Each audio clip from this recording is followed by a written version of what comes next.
Welcome back to Show Me What I've Been Missing, your pop culture podcast that says, hey, look at that thing. I'm one of your hosts, Elizabeth Stanton, and with me is my other host, Mack. What's up, S?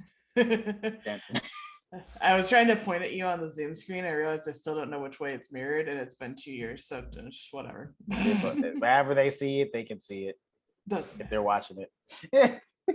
So we are working our way through Sex and the City from start to finish. Chris has seen almost none of it. I've seen way too much of it. And we are on season 4, episode 4. What's sex got to do with it? Wait, that's really funny that like what sex I got to do with it? It's like it's called Sex and the City. Like, it has to do with all of it. But what does have sex? Yeah, everything. Like everything that every episode that we talking about has to do with sex in some way. Pretty much. Sex and the city. Mm-hmm. Not sex in the city, like some people think it's sex and the city. But let's be honest, everybody pronounces it sex in the city. Sex in the city, right? It's like sex in the city, not like sex and. It's sex in, like in and out. In and out. Anywho. Penis, vagina. Well, look what you did there. She's like, biggest dork in the world. Line up, gentlemen, for this.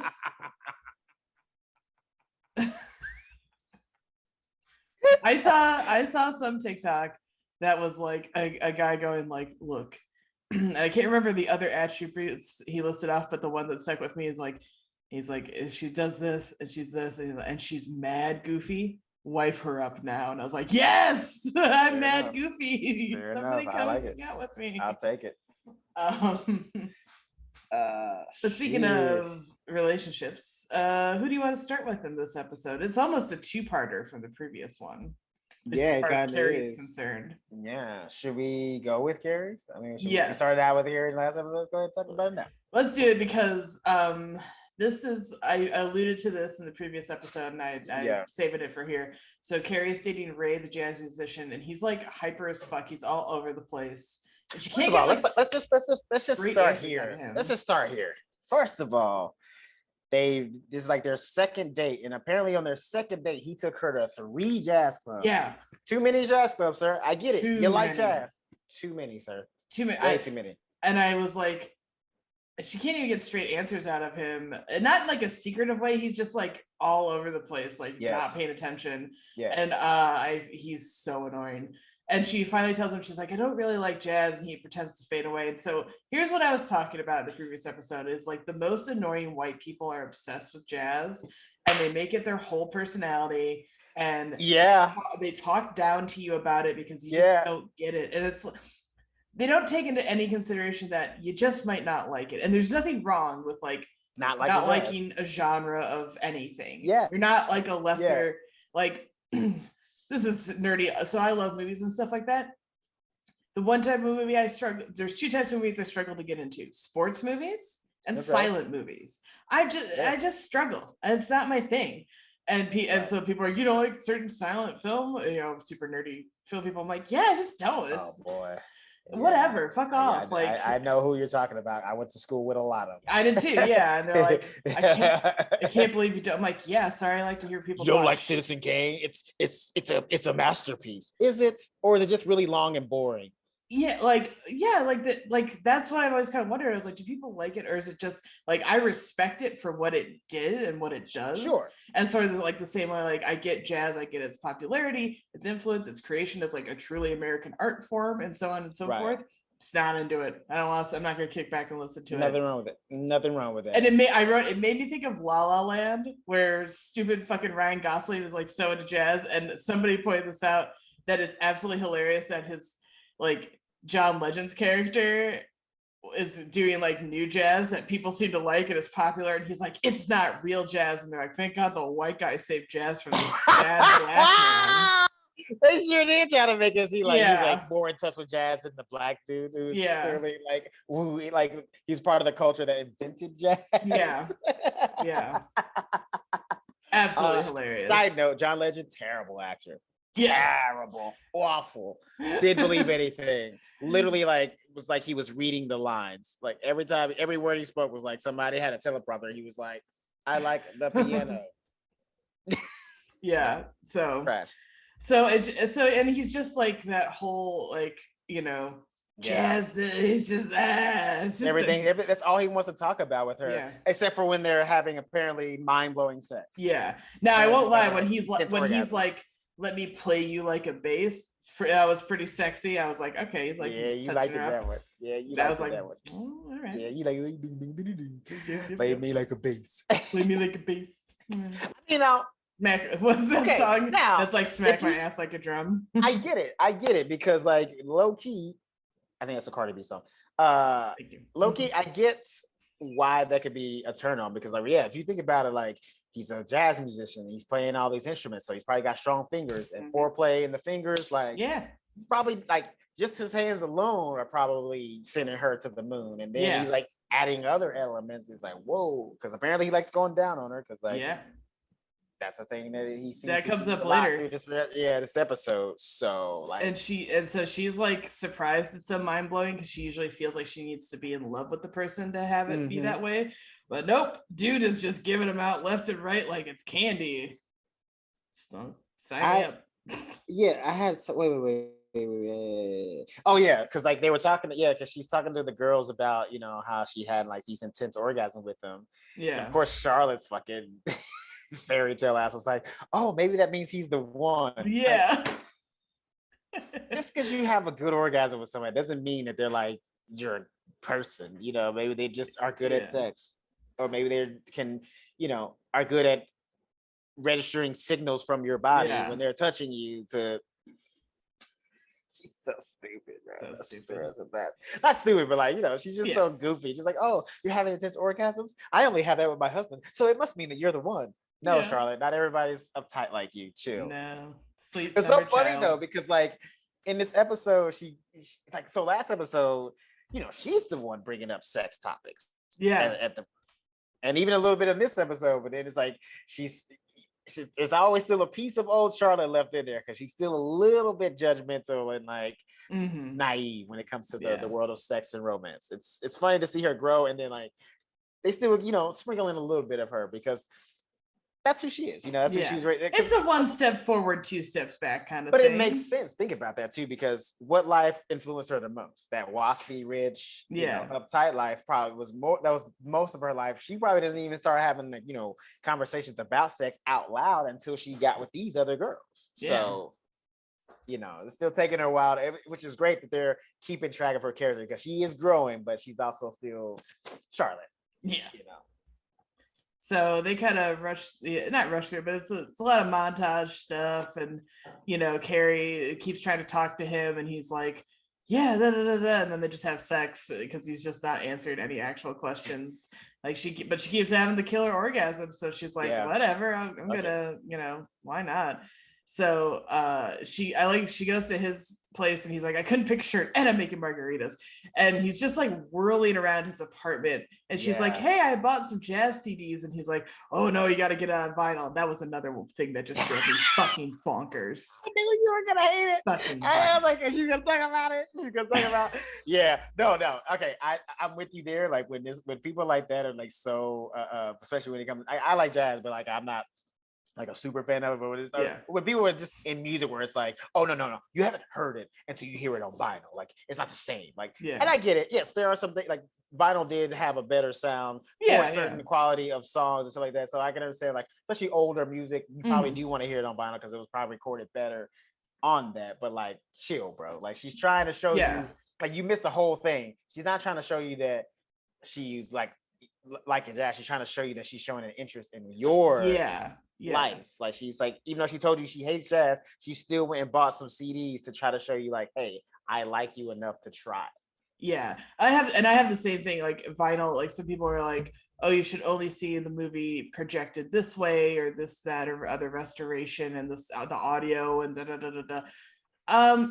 Look, do I prefer movies on the big screen usually? Yeah, that's fine. I do. Like I like seeing it. But I'm also watching it at home not the end of the world. You know, I'm still. Yeah, I can pop some popcorn for free. I can make a soft drink for free and not fucking spend $45 on fucking drinking and popcorn. It also, depending on the movie, if like the only thing amazing about it are the visuals, I'm not that happy because where the fuck's the story? Right. Like people or like people were like going ape shit for fucking Avatar, and I saw that shit and I was like, that was the dumbest fucking movie I've ever seen. Yeah, it's just Dances with Wolves. It's just Dances with Wolves or Fern Gully. Yeah. And it's literally Fern Gully. That's really what it was. Yeah. That's exactly what it was. And they're like, but the visual effects, I was like, well, if it's not in service of a good story, then what's the fucking point? You just got these dumb looking alien people running around. Avatar only is super cool in IMAX theaters. When you watch it at home, it's not that visually striking. Like, it's still a fun movie to watch because like the nostalgia of, like, I saw it in IMAX, so the nostalgia of that, remembering that kind of makes it cool. But when you see it in IMAX 3D, that's pretty much like that's the only way you're gonna get the best quality of it. So like, people just take it easy. Like, take it easy. But yeah, I can't wait for number 2. That's gonna be fire. All right. No, it's not. But anyway, going to see it. So she's like asking to talk again though with him, and I would say he's suspicious in how he's like not answering questions, but he's just like spazzy. I don't know if you're allowed to say that anymore, but he's just like all over the place. I don't think he's just not listening to her. So she's like, she's like, you said you like grew up on the Jersey Shore, and he's like, yeah, and I love skee ball. She's like, oh, on the Jersey Shore. He's like, no, upstate New York. Like, just like, what the hell? Well, then I guess she kind of realizes that he might have ADD. Yeah, I think it's myself. I think I mean, jazz, cocaine, they kind of go together, low key, or heroin. But he's too way too wired for heroin. He definitely ain't heroin. He's way too wired. Yeah.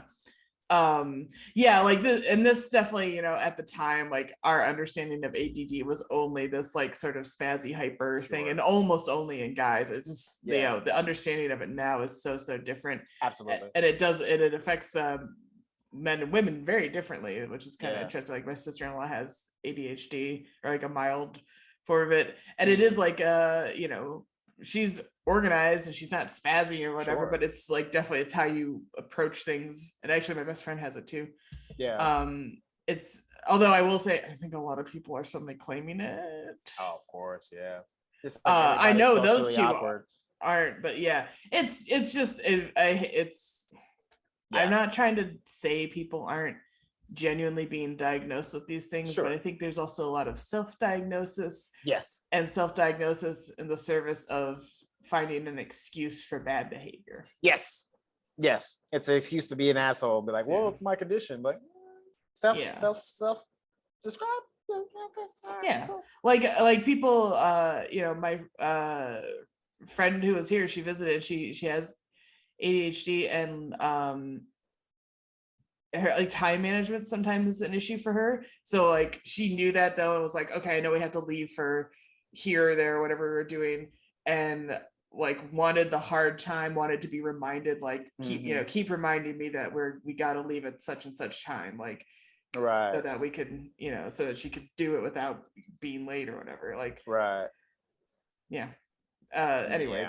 That's enough fake science out of me. I'm with you. But so she thinks that he has ADD, which I think he's just on cocaine. I don't think it's ADD. I feel like in the next episode we're gonna find out my man's on that powder, because like I mean, I guess like you said, we did at this time, which is again, like, you know, we said I said in the last episode, you know, some episodes are beyond their time and some are very time capsule, and I think this is like a time capsule episode. But with weird elements of being progressive. Yes, we'll get to that. On top of being, but it is a time capsule, because like, yes, that is how we viewed ADD, was basically like being high on cocaine. And it's not how it works different. All the time. So then she wonders if she could have a relationship with someone she can't connect to, and she's like, I'm gonna end it, and she's like, but after one more orgasm. Also, low-key, kind of disgusting that you were gonna break up with somebody just because they have a condition. Like you can't work through that. You can't try to figure it out. Yeah, it's like the third date, so like you don't even know if you could like truly live with it, or if it would be frustrating. Like like if you really, because you like them enough Yeah. This is like the contradictory behavior of Carrie, because you liked him enough to go buy a bunch of jazz CDs, even though you say you hate jazz, but you don't like the guy enough to help him or like maybe work with him through his mental condition. Like, yeah, pick a lane, sweetheart. Like, are you a good person or are you a shitty person? I don't know which one you are. Shitty. She's shitty. We know it. Yeah, we know. Who are we even kidding? Yeah, I think it does make her shitty because like you're cool enough to try to get jazz, but like ADD, you're like, oh fuck that. Yeah, you're like I'm not gonna take this ADD. free. I'm not gonna take this fucking subhuman over here. Like, yeah, I'm better than someone that. who gets Distracted, who's distracted or mental processes as they approach things is different. This is so silly about this show though, is between this episode and the last, his character is like almost completely different. In the first one, he was a little like intense. Yeah, but he was like mad chill and smooth and shit. Super smooth and chill. And this one, I think this is why your cocaine theory stands though. Right. Because because also they say he owns like 3 clubs or something like that. He's like not that you can't be a successful business person with ADD, but I just the way they're. I don't imagine you can own 3 businesses unless like, because I was talking to my girlfriend about that because she was like saying the same thing, like, well, why is he so erratic? But I was like, well, if he does have ADD, like maybe that's why he can run 3 businesses, because he can like. But then it's like, how do you concentrate on like the books and shit like that unless you hire other people? Yeah, or unless he was inherited. You know what I'm saying? He may not have like established these 3 clubs. Like they might have been like passed down through like a father or some shit like that who was also into jazz and he's into it because his dad was into it. Yeah, but they just make it seem like you said he's very kind of suave in a way and confident and stuff in the first episode, and then this episode with him, he's just so all over the place. Yeah, that it's sort of inconsistent, or I guess it's maybe something she didn't notice in the first episode. Like, right? Yeah. I don't know. It's just dumb. No, I don't think so. I think they just didn't know who they wanted this guy to be, and they're like trying to. I think it's the cocaine. I don't think he has ADD. I think it's cocaine. But I think they wanted him to be a good sort of rival for Big in the last episode, and this one they wanted. He was acting erratically in the last episode. Big was, and this guy was like the counterpart to that. He's all smooth and assured of stuff and confident, like who Big normally is. Because around Carrie. In like the conversations they have, he's pretty focused on what's happening. And then all the other conversations of this episode, he's like, what about this? And then this thing. And then I was here and then I was there. And you're like, what happened to the guy from the last episode? It's like not the same character. Yeah. Or maybe he's been off his meds because he met Carrie, was like, I don't need my meds, I'm good. I got my shit in order. Because people do that sometimes. Sometimes people that have to take like, drugs and stuff like that, as far as for mental conditions and shit like that, they get in a new relationship and like when they're happy and they're like, oh well, I gotta test, I don't have to take these antidepressants anymore, I'm happy, I got a relationship. And then they fall kind of right back into it. So it happens. Anyway, but she gets one last orgasm out of him and then she's like, maybe I should just appreciate him as he is. And then he's like, I'm gonna get you a glass of water, and then he's suddenly playing the banjo naked in the living room, and she's like, all right, that's it, I'm done. And then she walks home and is like, maybe they call it mind-blowing sex because it obliterates your rational mind. I was like, that's why they do that. They call it that. Fucking nailed it, Carrie. Yeah, such a great writer. He's brilliant. Groundbreaking shit. and she's like, but I still want like a connection in my relationship. And I'm like, well, fucking bully for you, I guess. I don't know. Yeah, which means like, hey, I'm about to go back to Big because I'm a fucking dumb bitch. Anyway. Basically. Who we talking about next? We got Miranda, Samantha. Yeah, hers is short. Miranda's is short and stupid, and it's it's like those Kathy comics that we kind of talked about a couple of yeah, right, where they're like, I'm obsessed with chocolate. So Miranda says she's on like a sex strike because she's not getting any, and she's apparently doing nothing sexual. And she's like, they're like, how long will it last? And she's like, until conditions improve, because she's like, I can't go on any more bad dates. And I was like, I get it. Yeah, I was gonna say, I get it. And like, I'm I'm on like several different apps, and all suck and no one's good. No one's coming through that's good. They're all creeps and weirdos who message me. I mean, for as often as these women date on this show, like I'm surprised they haven't hit dating exhaustion yet. Especially Miranda. Like, dude, literally the last guy you dated fucking shit with the door open. That's I get it. Like, this is so gross. Yeah, I feel you, bro. Yeah. So I'm like, there's gotta be like, luckily things seem to be continuing to open up and like hopefully like I can go places and meet people like the old fashioned way, because these apps, man, no, it sounds terrible. Yeah, I've heard some good things and I've heard mostly bad things. For every like one success story I hear of or know of, it's like 30,000 failures. That's a bad ratio. It really is. It really is. Yeah, I think like for every friend that I've talked to about dating apps, I probably heard like 5 good stories, and there were like probably like 35, 40 horror stories, if not more. So Miranda replaces sex with buying chocolate eclairs and then escalates to cake. By the way, she was the dude was like $74 for a whole cake, and then she's like, it looked like a fancy joint that she was buying. Care. Yeah, don't care. Listen, okay, if I would accept I would buy a cake like that if I was buying it for somebody else for their birthday, for multiple people, just me like for me to just consume on my own. No, I'm not spending $75 on myself just to eat alone, because like that was her whole plan, was to eat that cake by herself. Yeah. You know, I mean, maybe not all at once, but still, 75. Like it would take me months to eat that cake. What are you talking? I'm taking like one bite a day. Yeah, months. Like months. Yeah, months indeed. By months, do you mean hours? No. Okay. $75. I'm savoring every morsel of that cake. That's what are you talking about? Oh, for $75. $35. Yeah, if it's like if I'm just going to the store one time, like fucking Walmart, Target, or something like that, buying like a little birthday cake. Yeah, I mean that shit all night. But you know what? $75 for that little like 7-inch round cake. I'm sure it's a good cake, but you know what's better? The fucking $10 sheet cakes. God damn it, are those good? Mm. Yes. Which she ended up basically making. Which she basically did. She went home and made a cake for like $5. Like, you should have did that in the first place. You do it every so often. I'm tempted to do that.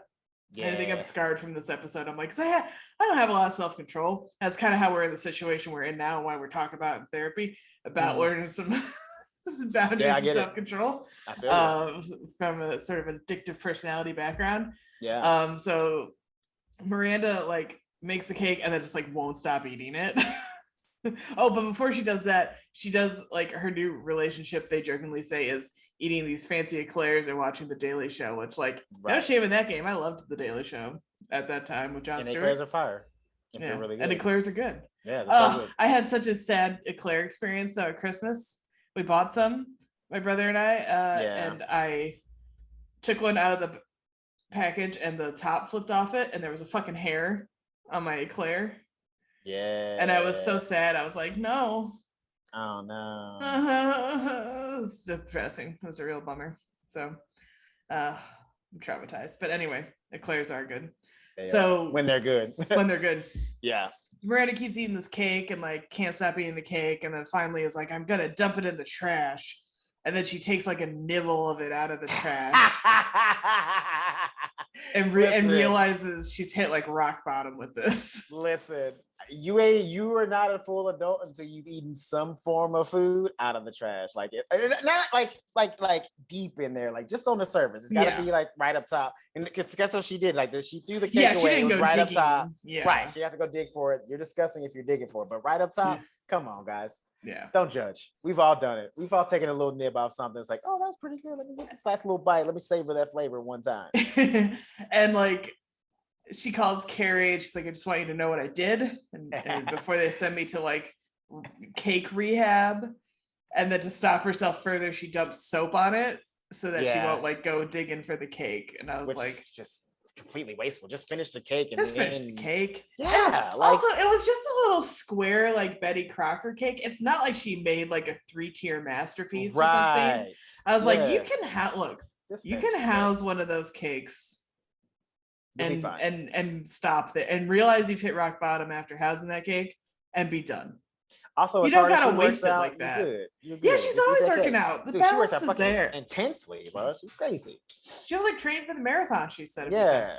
It's fine. Have a fucking cake and keep training for the marathon. It will not derail anything. This is that 90s, early 2000s fucking fat phobic bullshit happening Right. where it's like she's having too much cake. She's gonna get fat, and that's gonna be the worst thing that can happen to her. I mean, Not for really. the way that they date and the way that she, the kind of guy she goes for, maybe it could maybe if they're all shallow fucks. Yeah. I mean, she likes them a little shallow. She does. Although since Steve, she has been dating like more chiller, regular guys that happen to be a little bit, but not, because at the very beginning of the series, she was dating a lot of like pretentious guys. So I mean, again, she dated someone who pooped with the door open. So she's dating Jim Gaffigan. He just looks so fucking frumpy and goofy, and this in that show, like Jesus Christ. That's like, what are you doing, Miranda? Stop it. And then she does break her sex drive by using her vibrator, which it never occurred to me until they showed that like the sex strike involved like all forms of yeah. I was like, I didn't either. You could like swear off going out with dudes. You could still wank it if you want. Apparently not in her mind. She was apparently that's crossing the picket line, I guess. Yeah, she wanted cold turkey action, which is, I don't know how she did it, because I mean, at least if you ain't getting some, you at least gotta give yourself some. Yeah, take care of yourself. Come on, bro. Yeah, just so you don't go crazy, eat a whole cake, and then like hate yourself for it. I guess, whatever. So that's Miranda. That's whatever. Yeah, it's literally just like in out, boom. Let's get to Charlotte or Samantha. Who do you want to heat up?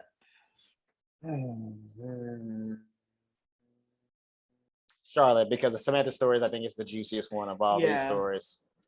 So Charlotte and Trey are finally doing it in their a bed. Yes. They've been doing it a lot everywhere but their bed, and then they kind of finally conquer the bed, which was really funny because they're like looking at it like it's a horror movie villain for a hot second. Like holding hands, like, all right, are we jumping in? Are we diving in? But they managed to have good sex in the bed. Yes, and my little dork Trey, he's like, I've never seen my John Thomas so hard.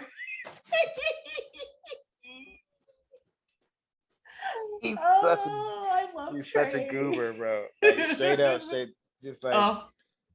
It was so funny though, because Charlotte's just like all weirded out, but he's like very happy. He's just like, it's like so hard for you, like you don't even understand like that. He's like, I thought it was gonna shoot off like a rocket.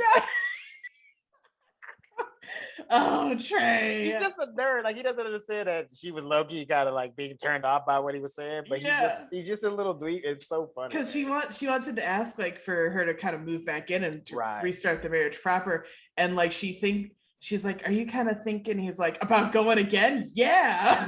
And she's like, okay, well that's cool too, but and then at some point doesn't he he asked her to measure it for him when it was hard again. He's like, next time it's hard, can you measure it for me? Yeah.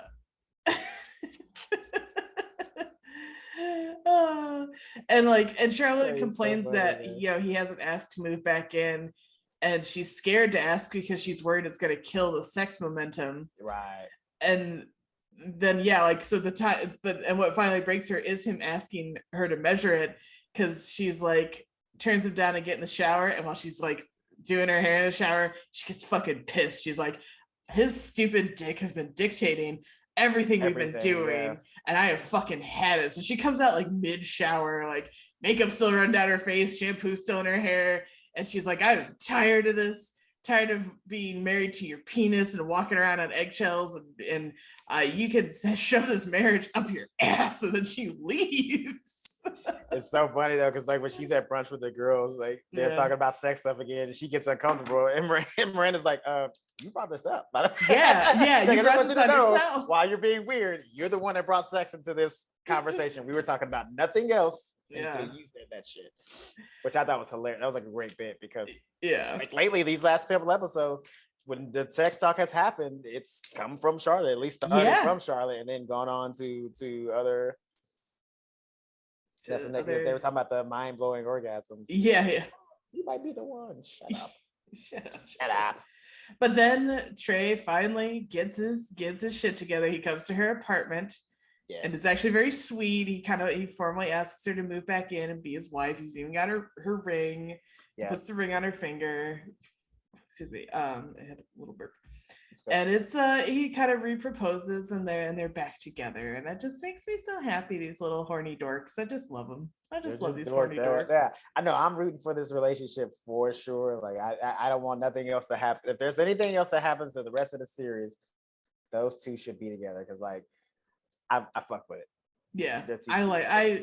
People I think don't like Trey because he's so weird. I love Trey because he's weird. Not weird. He's just a dork. He's just a dork. Like they think he's supposed to be like a big type because he's rich and shit like that. But like not everybody is an asshole like that. Yeah. You don't want it like that. Also too, like he doesn't even compared to his family, he doesn't even seem like them either because they're all like these, uppity, like turn my pinky up when I drink tea kind of people. And he's just like, I don't want any of that. Yeah. Because if he was like that, I don't even think him and Charlotte would be together. To be honest. Yeah, they wouldn't have lasted. Like, because she wants to be part of that world, but like she's a dorky weirdo too. Yeah. And she found her own little dorky weirdo, and they're facing the waspy world together. Absolutely. And that's probably the only way they're going to survive in the world if they have each other like that, because that world seems very no, thank you. Exhausting. Not fun at all. No. Oh well, it's just love him. God love him. I know. Fucking Trey is he's like my favorite character right now. He's the best, man. Alrighty. And he's so funny. The Kyle MacLachlan's so great as Trey. He cracks me up. He's fantastic. Perfect guy to play him. The way he plays him, like when he's like, I know it's juvenile, but would you measure my John Thomas? But that's what made it so adorable, because he wasn't like, oh, next time I'm hard, you should just measure it. He was just like silly with it. It's like, hey, next time it's hard, let's just see how. Do you mind? Yeah, like let's just see. Let's get it be like it was, because it was to him, it was like a science experiment, not like like I'm making love to my wife. He's like, this time, let's try this. My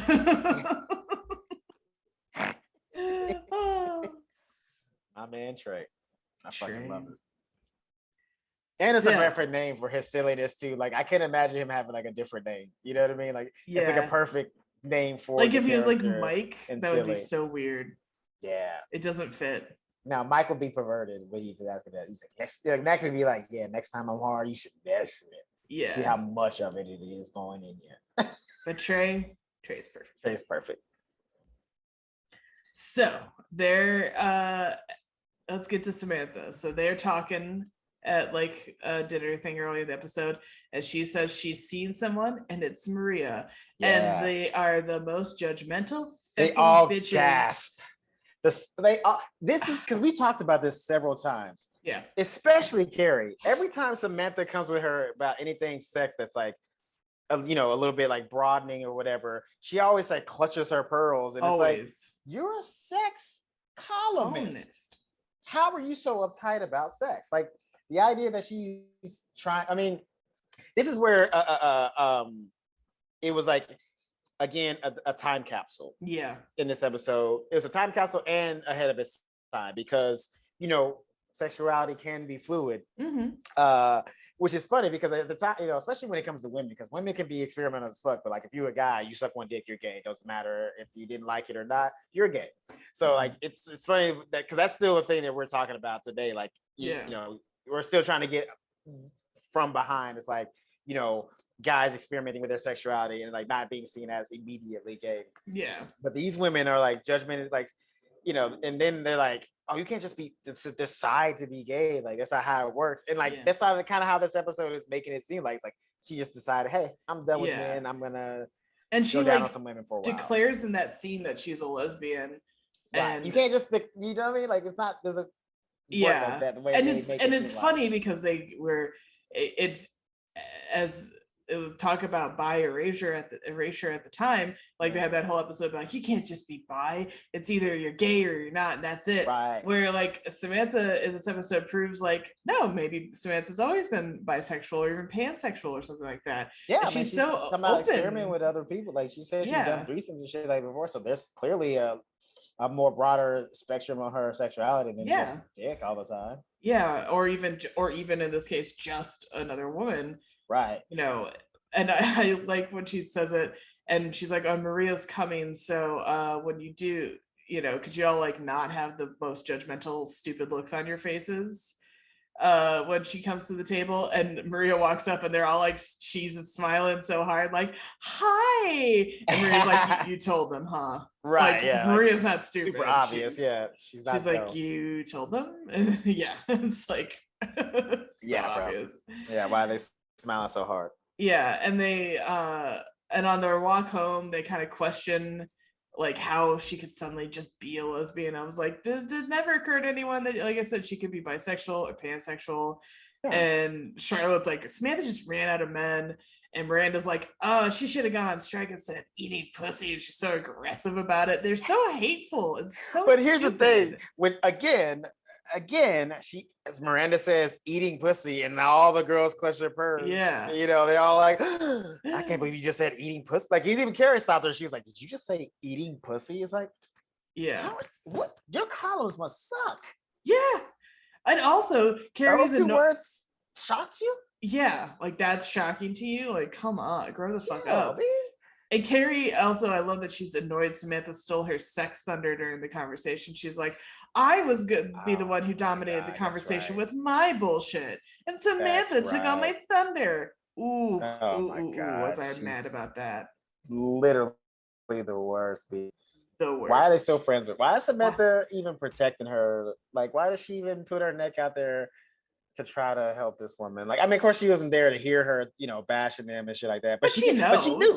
She knew because like she called Carrie later on the phone. Yeah. Talked to her about it, like try to express herself and let her know. Oh, and Carrie, by the way, is barely paying attention because stupid Jazz Man is there. And Jazz Man? Hello, Jazz Man? Jazz Man. That sounds like, do you remember the Utah Jazz when they used to have the Jazz Man? He was like painted like a basketball. Oh no! My god! Yeah, it was like their mascot was a dude painted like it was a dude painted. Then they mixed it to like a suit, but it's like a dude. His skin was like a basketball skin, and then he had a jersey on and a fucking sweatband. Horrifying. You should look it up. It very much is what nightmares are made of. Especially when you see the teeth, because he had like that. Remember how the Mask had the big like white teeth in that movie, The Mask? Yeah, he kind of had those. Hell on, now I'm Googling Utah. Oh, you got to. Man. Those at home who are listening, you should Google it too. Type in Jazz Man.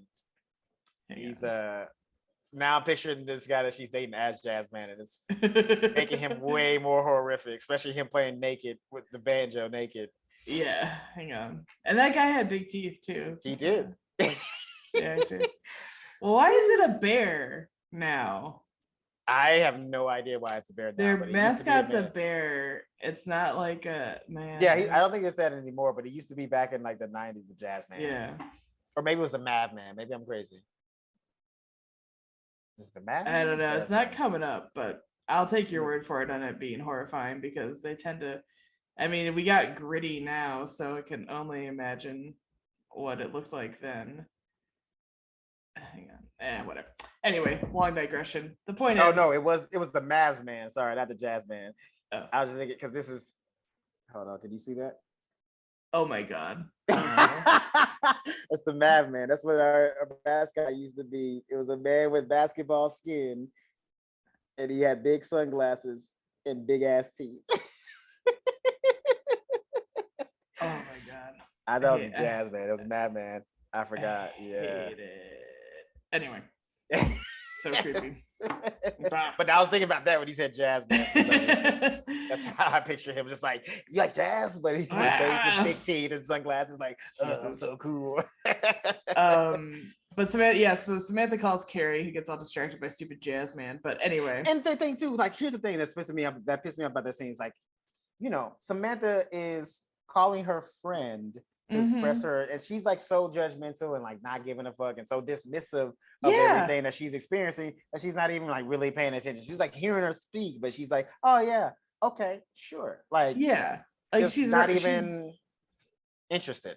Yeah, because she's like, how many times have I basically been a shoulder for you guys to cry out about your relationship stuff, and I'm trying to talk to you about my relationship stuff. Yeah, I'm in a new realm that I can't navigate by myself. This is like new for me, and I'm confused, and I'm also, you know, interested and excited, and you don't even give a fuck about me. And what else is progressive in that scene too is Carrie's like, but you're a lesbian now, and she's like, oh, it's just a label, and she's like, it's not about gay or straight with this. Right. I really like Maria the person, and I was like, that's super progressive for the time, like to acknowledge that. Not the first time Samantha said and done progressive shit. She's actually probably the most progressive of all these women, period. Truly. But Carrie just keeps making lesbian jokes and it kind of half paying attention. And Samantha says she even wants to wait a while and make her first sexual experience with Maria special. And like, that's a big deal. Yeah, absolutely. And it's so. And the great thing about that is like, even Charlotte, when she heard when Carrie was talking to the girls about that and told her that, even Charlotte was like, oh shit, well maybe we should stop being so fucking judgmental and let her figure this out. Yeah, Charlotte's like, oh, okay, well, you know, if she wants to discuss that, that's, you know, we should be supportive. And I like that, you know, she tells us Samantha hasn't had sex with her yet, and she's like, well, that's healthy. Like, she's like Charlotte, and her, as judgmental as Charlotte has been of Samantha, in her way, she's being pretty supportive here, which is nice. Well, Charlotte is a huge supporter of true love, and so when she said that, like, she was waiting for the sex and trying to make it special, that was true love territory, so she can't judge that. Like, you know, like, this is fairy tale princess over here, she's not gonna take away true love and dismiss true love. You can't. No. So but before that, Samantha's with Maria after they've had like a dinner, and it's all very romantic, so much so that she's like gonna go down on Maria, but she makes it like basically like a blowjob. It seems like. Yeah, and her face when Maria was like, this ain't working for me, the disbelief in Samantha's face was like, what? This doesn't work for you? Do you know who I am? I'm the one. I'm the Nancy Reagan in New York, baby. Yeah. Nancy Reagan got that neck. Throat goat.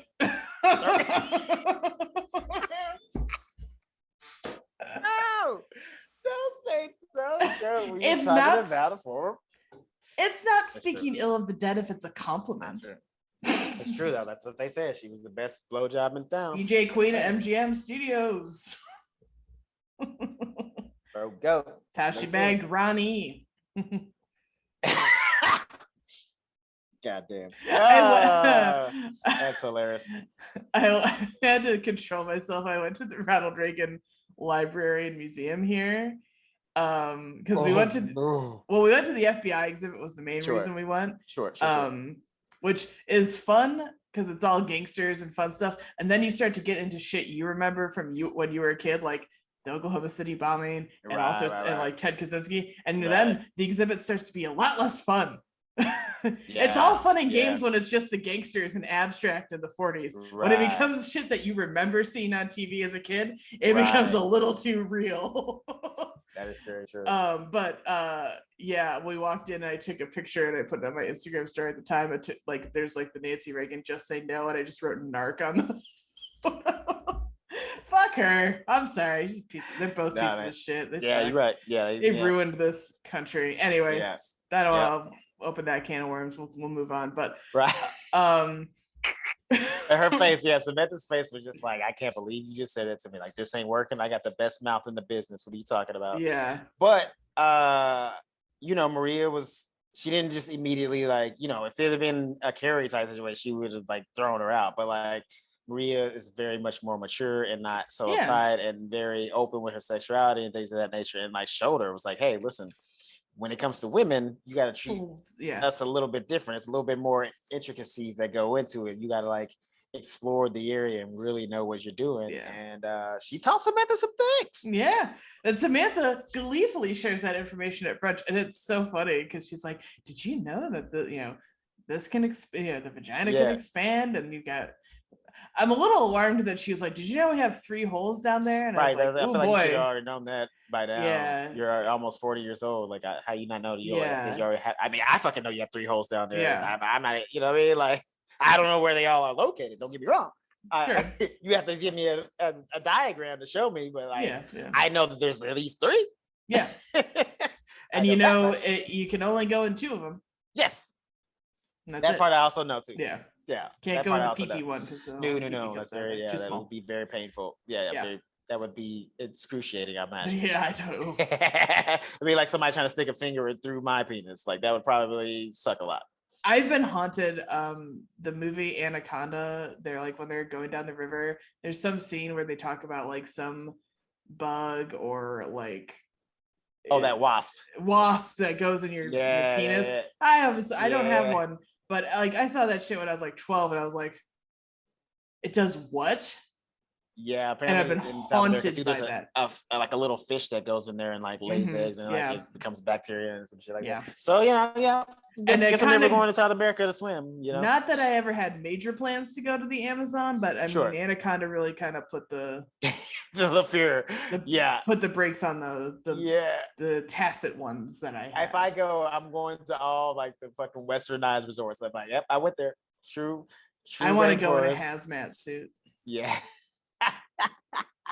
I feel that haunted by that shit. Anyway, I feel that. What do you call it? So, but I like that Samantha's so happy about getting the education too. She like doesn't feel talked down to. No, and she's also says she's like I learned to really connect during sex. Which absolutely, is really nice.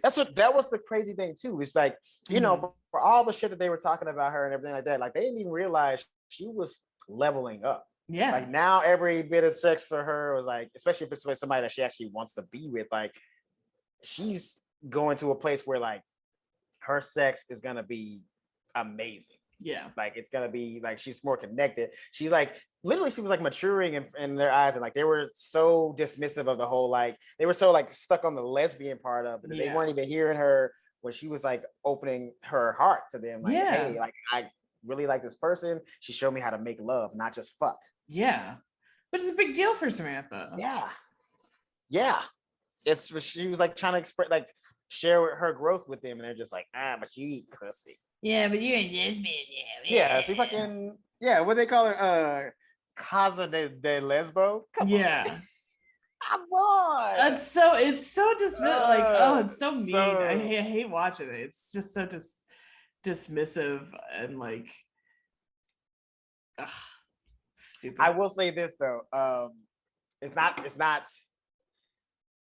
I've experienced it before in real life, but like somehow HBO kind of made it gross, the squirting scene. Wasn't a fan of that. It was a little they I've made seen it before, but like unpleasant. it made it HBO didn't make it cheap or pleasant or like sexy. It was just like like just like got her in the face and she was like, oh, is that a good thing or a bad thing? Yeah, but it's like, talk about being a fast learner though. Right. Well, I'm surprised though that was shocking to Samantha, because I feel like she would have at least experienced that before. Maybe, but maybe she's just never thought about it. Like, well, maybe she's just never been on the receiving end. So maybe also too, I don't think that anybody. No, because I don't think it's the receiving end part that was the problem, because she was like thrown off by the whole event. Like she never experienced that before. So I'm assuming that maybe no guy has ever, which is also kind of emphasizing how she's changing. Like this is like this woman is bringing her new experiences all around, like sex and love. Like she is on a precipice of some point, and again her friends are shitting on her the entire time. Her friends, her quote unquote friends, her so-called friends, friends my ass, fucking bitches. Fucking judgmental ass bitches, you know what I'm saying? Like, and I know that this is not going to, this relationship with Samantha and her are not going to last, but like, they should definitely be more supportive. At least, like, the only person that is kind of being supportive, I guess, the most now because of the whole like making love aspect of it is Charlotte. Yeah, which is surprising because she was usually the one that's like naughty. Yeah. But if you tell Charlotte you think you're in love, she'll root for you. all day long. And I tell you what, though, I bet if she told Charlotte about the squirting, she'd be out. She'd be out. She'd be like, do her I little don't care anymore. fast I don't care exit. anymore. She's like, I don't care no more. Fuck that low shit. I'm out of here. I can't deal with that. Like, let's be done. Oh fuck, that's hilarious. Oh, can you imagine if Trey made Charlotte squirt? I think his dick would fall off, like blow off in surprise. No, her reaction, she'd probably be like all ashamed and embarrassed. Like, no.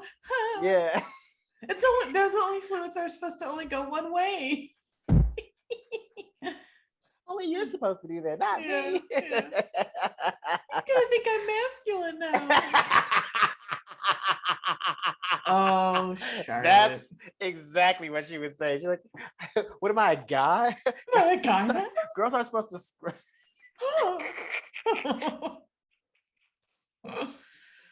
God damn, that's so Charlotte. true. That is fucking true. God damn. Charlotte. Woo. Anyway. Let's see. Where can they find us? I'll tell you again. They can find us on Instagram at Show Me What Podcast, and it'll take you to our Facebook, our Twitter, our YouTube, all those fun places. Anchor, we're still an audio podcast, as well as being a primarily visual one now, it seems, but that's cool.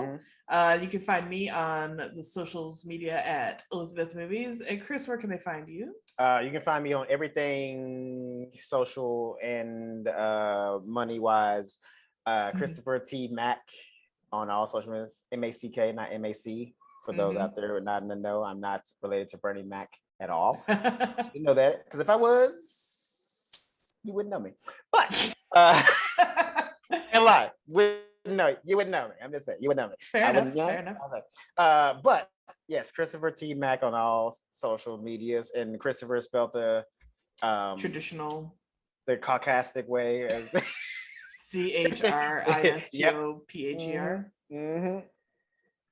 The European way, as they say. Okay. I don't know. I don't fucking know. Whatever way that you know, it's the regular way. That's how you spell it. Christopher T. Mack. Yep. And Arlo, Australia. Yep. Be sure as guys get candles, reed diffusers, melters, bath bombs coming soon. All kinds of cool shit. Arlo Australia, ARLO Australia.com, or on Etsy, and use our promo code Show Me Miss. That'll get you 10% off. Yep. Boom. And until next time, we'll see you around.